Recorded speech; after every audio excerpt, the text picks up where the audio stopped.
نحمده ونصلي على رسوله الكريم أما بعد فأعوذ بالله من الشيطان الرجيم بسم الله الرحمن الرحيم آج انشاءاللہ تعالی بإذن اللہ ہم لفظ بلفظ ترجمہ القرآن کے سلسلے میں سورۃ البقرہ کی اگلی آیت کریمہ آیت نمبر 222 کے بارے میں جانیں گے۔ بسم اللہ الرحمن الرحیم وَيَسْأَلُونَكَ عَنِ الْمَحِيضِ، وا حرف اور یسألونک، وہ آپ سے سوال کرتے ہیں۔ یہ اس لفظ پر پیچھے کئی بار الحمدللہ تفصیل سے بات ہو چکی ہے۔ عن المحید، یہ حیض سے لفظ پہچانا جا رہا ہے، ال لگا ہوا ہے اس میں، ہا یا دود، اور وہ آپ سے حیض کے متعلق یا حیض کے بارے میں سوال کرتے ہیں یا پوچھتے ہیں۔ کل کہہ دیجئے، ہوا وہ واحد مذکر غائب کی ضمیر ہے، اذن وقف کی صورت میں ازا، کہہ دیجئے وہ ایک طرح کی اذیت ہے، گندگی ہے، یہاں یہ مراد ہے۔ فاعتزلوا، فا حرف ہے، سو یہ جو آگے ہے نا لفظ، یہ فعل ہے اور اس میں عین زے لام حروف مادہ ہیں، تا بیچ میں ایک وزن کی ہے، یہ فعل امر ہے۔ سو علیحدہ رہو، الگ رہو، النساء عورتوں سے، فی المحید سو حیض میں عورتوں سے علیحدہ رہو، ولا تقربوہن، یہ لا جو ہے لا ناہیہ ہے، تقربونا تھا اور نون گر گیا، لیکن الف لکھنے میں کیوں نہیں آیا اس کی جگہ کہ آگے ضمیر آ کر جڑ رہی ہے تو وہ پھر الف لکھنے میں بھی نہیں آتا۔ اور ہنہ جمع مؤنث غائب کی ضمیر ہے، اور تم ان کے قریب مت جاؤ حتی یطہرن، یہاں تک کہ وہ پاک ہو جائیں۔ تو یہ یطہرن تو ہا را یہ پہچانا جا رہا ہے طہارت سے، لفظ پاکیزگی سے۔ فائزہ پھر جب، تطہرن، اب یہ بھی سیم حروف مادہ ہے مگر اس میں ایک تو بیچ میں ایک حرف مشدد نظر آ رہا ہے، حروف زیادہ ہو جائے تو معنی کی بھی کثرت ہوتی ہے، عربی کا یہ اسلوب ہے، قاعدہ ہے، یاد رکھیے گا۔ اب پچھلے میں سمپل پاک ہونا تھا، بعض نے کہا اسے مراد ہے کہ حیض ختم ہو گئے ہیں، اب اس میں خاص پاکی ہے کہ وہ غسل کر لیں۔ باقی اس میں اختلاف رائے بھی ہے، تفصیلات بھی ہیں، یہ میرا آج ٹاپک نہیں ہے۔ پھر جب وہ اچھی طرح پاک ہو جائیں، بعض نے اس کا ترجمہ کیا جب وہ غسل کر لیں، فَأْتُوهُنَّ، تو ان کے پاس آؤ۔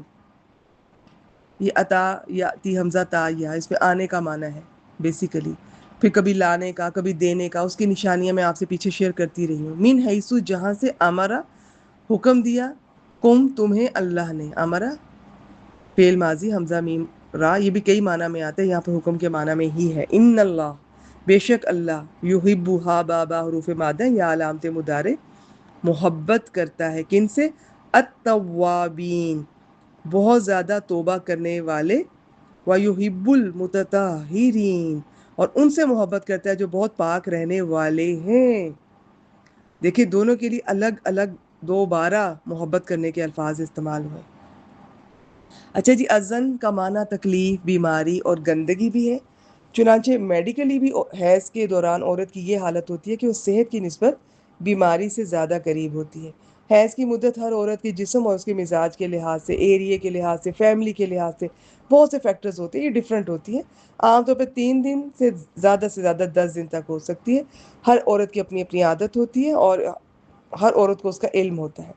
اب کہا گیا الگ رہو اور پھر قریب نہ جاؤ، ان دونوں سے کیا مراد ہے؟ یہ جو جسمانی تعلق ہے، یہود و نصارہ دونوں اس معاملے میں افراط و تفرید کا شکار تھے۔ یہود دوران حیض ایسی عورتوں کو بالکل الگ کر دیتے، الگ مکان میں رکھتے، ان کے ہاتھ کا پکا ہوا کھانا بھی نہیں کھاتے تھے، اور نصارہ ان دنوں میں جسمانی تعلق سے بھی پرہیز نہ کرتے تھے۔ چنانچہ مسلمانوں نے آپ سے اس بارے میں پوچھا تو اللہ تعالیٰ نے یہ آیت نازل فرمائی۔ اس آیت کی روح سے شوہر اور بیوی دونوں اکٹھے مل کر رہ سکتے ہیں، کھانا کھا سکتے ہیں، اور آپ کہہ لیں کہ حق کر سکتے ہیں۔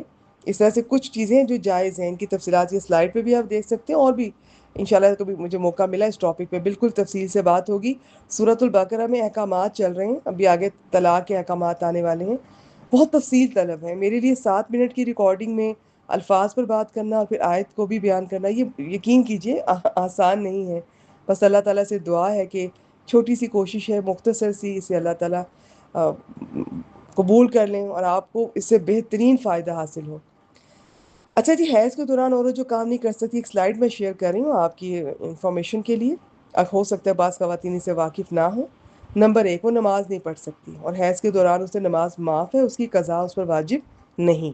نمبر 2، روزے بھی نہیں رکھ سکتی، لیکن روزے اسے معاف نہیں ہیں بلکہ بعد میں ان کی قضا دینا واجب ہے. نمبر 3، وہ سوائے طواف کعبہ کے حج کے باقی سب ارکان بجا لا سکتی ہے، اور واجب طواف کعبہ کے لیے اسے اس وقت تک رکنا پڑے گا جب تک پاک نہ ہو لے. نمبر 4، وہ کعبہ میں یا کسی بھی مسجد میں داخل نہیں ہو سکتی. نمبر 5، وہ قرآن مجید کو چھو نہیں سکتی.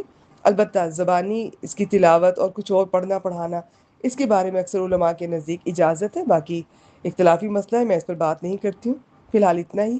نمبر 6، استحاضہ. یہ حیض سے الگ چیز ہے، یہ بیماری ہے، حیض بیماری نہیں ہے اس طرح سے اگر دیکھا جائے، بلکہ عورت کی عادت میں شامل ہے. لہٰذا استحاضہ میں وہ تمام پابندیاں اٹھ جاتی ہیں جو حیض کی صورت میں تھی، حتیٰ کہ اسے صحبت کی بھی کی جا سکتی. یہ میں آپ سے تفصیل شیئر کر رہی ہوں. استحاضہ جس میں بار بار آپ کہہ رہے ہیں اسپاٹنگ ہوتی رہتی ہے، خون جاری رہتا ہے پھر آ جاتا ہے، تو یہ جو حیض کے علاوہ ہو. یہ میں نے کچھ سلائڈ ویسے ہی آپ کی انفارمیشن کے لیے شیئر کی ہیں، تو ان پہ انشاء اللہ تعالیٰ مجھے موقع ملا تو یہ جو آپ کہہ لیں کہ طہارت کے احکامات ہیں، مسائل ہیں، ان پہ بھی انشاء اللہ تعالیٰ بات ہوگی. آج کے لیے اتنا ہی. وآخر دعوانا الحمد للہ رب العالمین.